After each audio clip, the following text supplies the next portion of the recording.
Hi viewers, welcome to our channel. இன்றைக்கி நம்ம சேனலில் ஈவினிங் டைம் ஸ்நாக்ஸ், ரொம்ப ஹெல்த்தியான ஸ்நாக்ஸ் தாங்க பண்ண போகிறோம். ஸ்கூலுக்கு டிஃபன் பாக்ஸ் கொடுத்துடலாம், இல்லைனா வீட்டில் ஈவினிங் டைமுக்கு செஞ்சு வச்சுக்கலாம். ரொம்ப ரொம்ப ஹெல்த்தியான ராகி லட்டு தாங்க இன்றைக்கி பண்ண போகிறோம். ரொம்பவே சுலபம் செய்கிறது, 10 நிமிஷமே ஜாஸ்தி இது பண்ணுறதுக்கு. எப்படி பண்ணுறதுன்னு பார்க்குறதுக்கு முன்னால் இப்போ தான் நம்ம சேனலில் ஃபஸ்ட் டைம் பார்க்குறீங்கன்னா கண்டிப்பாக சப்ஸ்கிரைப் பண்ணிவிட்டு பாருங்கள். கூடவே பக்கத்தில் இருக்கிற பெல் ஐக்கானில் ஆல்ங்கிறத தட்டி விடுங்க. ஸோ நான் போடுற வீடியோ எல்லாமே உடனுக்குடனே நோட்டிஃபிகேஷனாக வந்துடும்.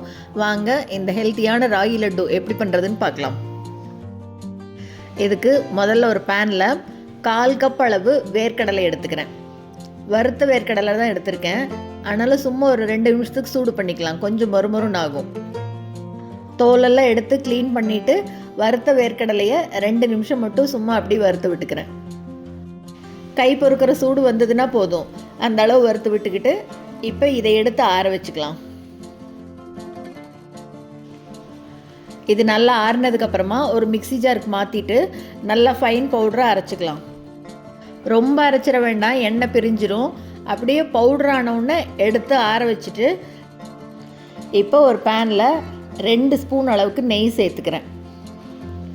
நெய் நல்லா உருகி வரட்டும். நெய் நல்லா உருகினதுக்கப்புறமா இப்போ இது கூட 1 கப் அளவு ராகி மாவு சேர்த்துக்கிறேன். இது கடையில் வாங்கின மாவு தாங்க. இதை அப்படியே லேசாக வறுத்து விட்டுக்கலாம்.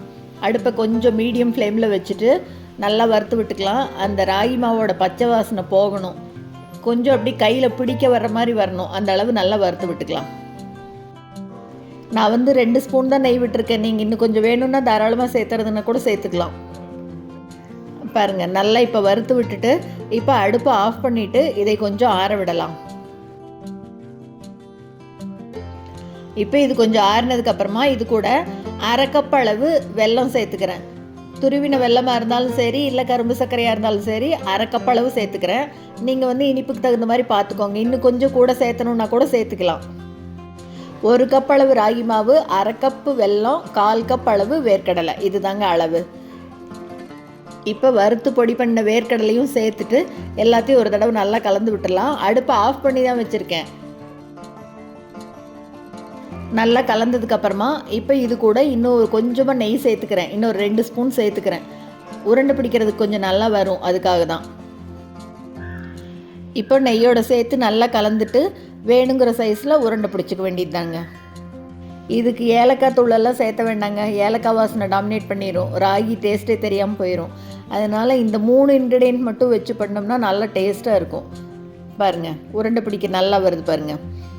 இந்த மாதிரி வேணுங்கிற சைஸில் உருண்டை பிடிச்சிக்க வேண்டியது, அவ்வளோதாங்க. எல்லா மாவும் எடுத்து இதே மாதிரி உருண்டை பிடிச்சி வச்சிடலாம். இப்போ நம்ம இந்த அளவுக்கு கரெக்டாக 12 உருண்டை வருதுங்க.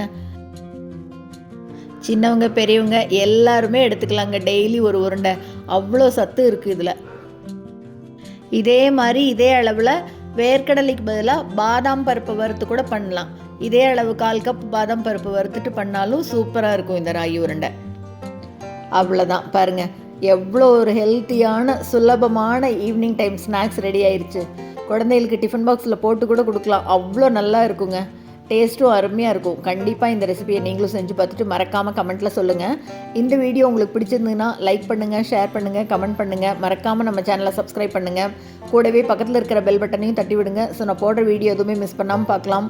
தேங்க்ஸ் ஃபார் வாட்சிங்.